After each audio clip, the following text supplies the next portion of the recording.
And then the truth is, okay, I'll admit it. I did actually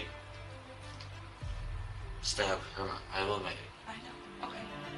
Okay. At first glance, Claudine Dee Blanchard and her daughter Gypsy Rose looked like the perfect mother-daughter duo. Always smiling, always together. Theirs was the kind of bond that felt unbreakable, forged through years of hardship, illness, and unwavering love. Or so it seemed. Gypsy Rose was a household name in Springfield, Missouri. The brave little girl with leukemia, muscular dystrophy, epilepsy, asthma, and a chromosomal disorder. According to Dee Dee, she couldn't walk, couldn't eat without a feeding tube, and required round-the-clock care. But in reality, nothing was what it seemed. Behind that image of a devoted mother caring for her severely ill daughter was one of the most twisted cases of abuse and manipulation the country had ever seen. This is the story of how a lie so big, so carefully constructed, unraveled into a chilling tale of deceit, desperation, and murder. This is the story of Mummy, Dead and Dearest. Welcome to the Crime Documentary. Dee Dee Blanchard was born in Louisiana in 1967. From an early age, she developed a reputation for manipulation. Former family members later described her as controlling and even abusive. But it wasn't until Gypsy was born in 1991 that Dee Dee truly began spinning her web. Gypsy was, by all accounts, a healthy baby. But by the time she was just a few months old, Dee Dee began claiming that her daughter suffered from sleep apnea. The diagnoses kept piling on from there: seizures, vision problems, hearing loss, leukemia, muscular dystrophy. The strange thing? None of the doctors ever seemed to fully confirm her claims, yet they rarely questioned her either. Dee Dee was very convincing. She had stacks of paperwork. And when you see a child in a wheelchair with no hair being fed through a tube, you don't assume it's all fake. What Dee Dee had, though undiagnosed at the time, was a textbook case of Munchausen syndrome by proxy, a mental health disorder in which a caregiver fakes or induces illness in someone under their care for attention or sympathy. And Gypsy was her perfect victim. Over the years, Dee Dee took Gypsy to countless hospitals across states, manipulating doctors, securing government assistance, and building a tragic narrative that earned her attention, praise, and free housing. In 2005, after Hurricane Katrina, Dee Dee and Gypsy relocated to Springfield, Missouri, where their story gained national spotlight. The community rallied behind the sweet, soft-spoken girl and her selfless mother. Donations flooded in. Gypsy received a motorized wheelchair, trips to Disney World, backstage passes to concerts, and even a meet and greet with Miranda Lambert. And through it all, Gypsy smiled. She'd learned not to question her mother, to go along with the act, because when she didn't, the punishments came swiftly. Gypsy later revealed that Dee Dee would hit her, deny her food, or threaten her with being institutionalized. Dee Dee told Gypsy she was mentally disabled, that she couldn't survive on her own. And so, Gypsy played along. Even as she grew older, even as she began to realize something was very wrong. By her late teens, Gypsy had begun secretly using the internet. She had discovered, to her shock, that she wasn't as sick as her mother claimed. She could walk. She wasn't allergic to sugar, and she wasn't mentally impaired. She also began exploring another secret: romance. Through online forums and dating sites, Gypsy started talking to men. One in particular would change her life and end another's. Nicholas Godejohn, a troubled man from Wisconsin with a history of mental illness and an obsession with dark fantasies. Their virtual relationship soon turned into something dangerous. Gypsy was desperate to escape her mother's control, and Nicholas was willing to do whatever it took to save her, including murder. From the outside, they were a model family, but behind closed doors, a storm was brewing. And in just a few short months, Dee Blanchard would be dead. Gypsy Rose Blanchard was raised in a world shaped entirely by her mother, Claudine Dee Blanchard. From the outside, Dee seemed like a devoted single mother, always caring for her wheelchair-bound daughter, navigating countless hospital visits, medications, and diagnoses. But what no one could see was the dark truth hiding beneath the surface. According to Dee, Gypsy had leukemia, muscular dystrophy, epilepsy, severe asthma, and a mental capacity of a 7-year-old. They lived off donations, government aid, and the generosity of strangers. The story of a sick child and her loving mother drew sympathy from everyone they met.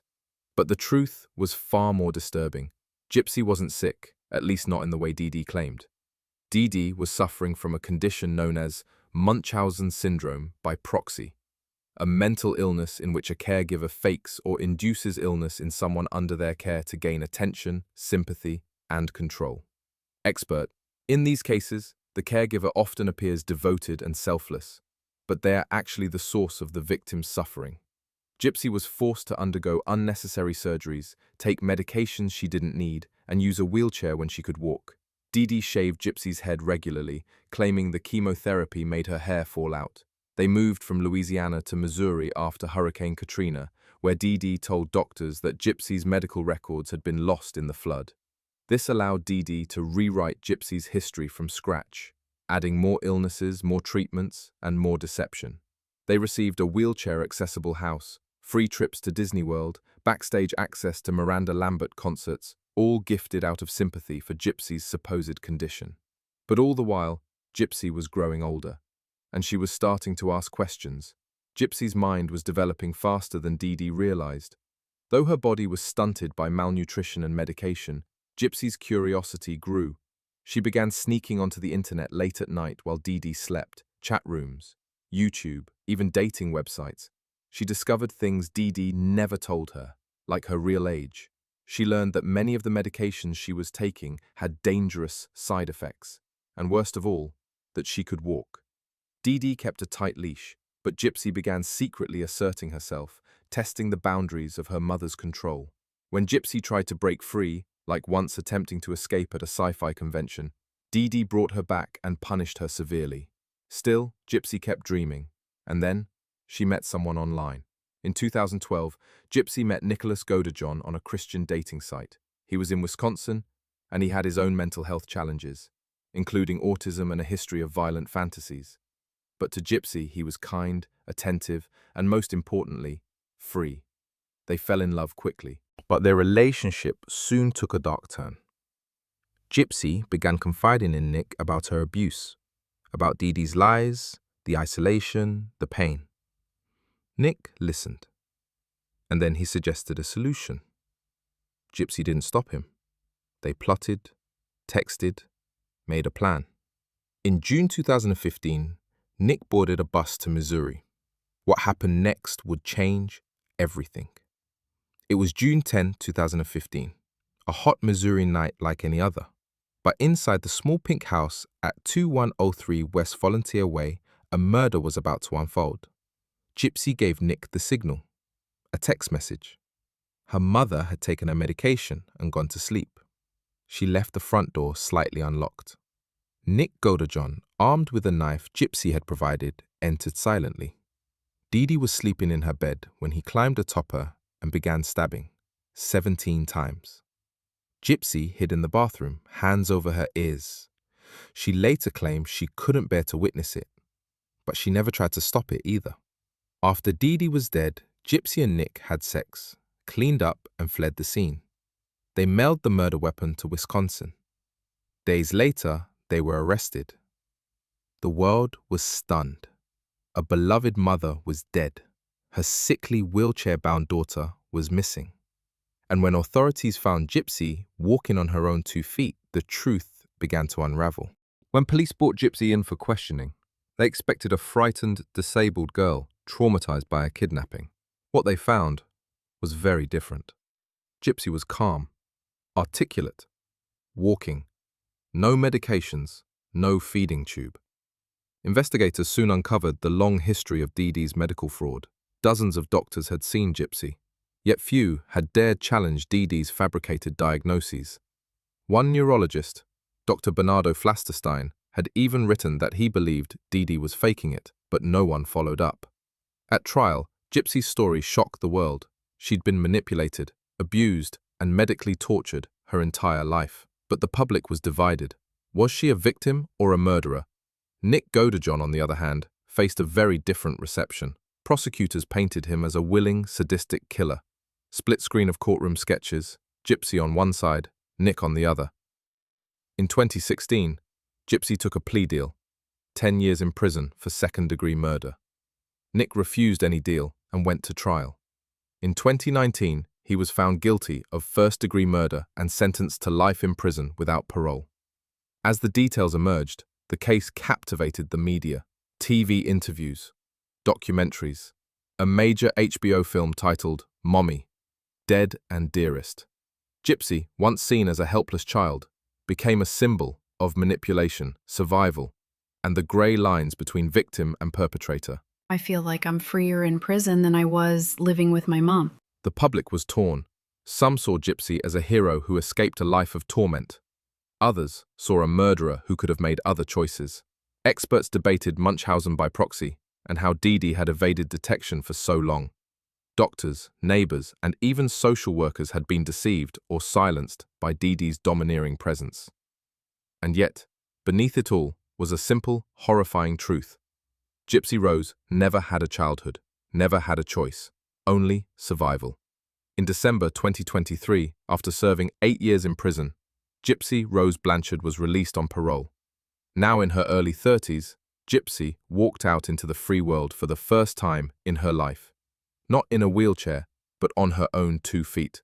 She had married Ryan Anderson while in prison and immediately stepped into the public eye, giving interviews, launching a YouTube channel, and speaking openly about her past. I don't hate my mother. I forgive her, but I also understand she was sick. Her story continues to raise awareness about medical child abuse, coercive control, and the failures of a system that allowed a monster to masquerade as a saint. But Gypsy's journey isn't over. She still carries the weight of her actions, of the life she took, of the life she lost. In the end, the house of lies crumbled. A mother died, a daughter was reborn, and a nation watched, both horrified and captivated, as the truth finally came out.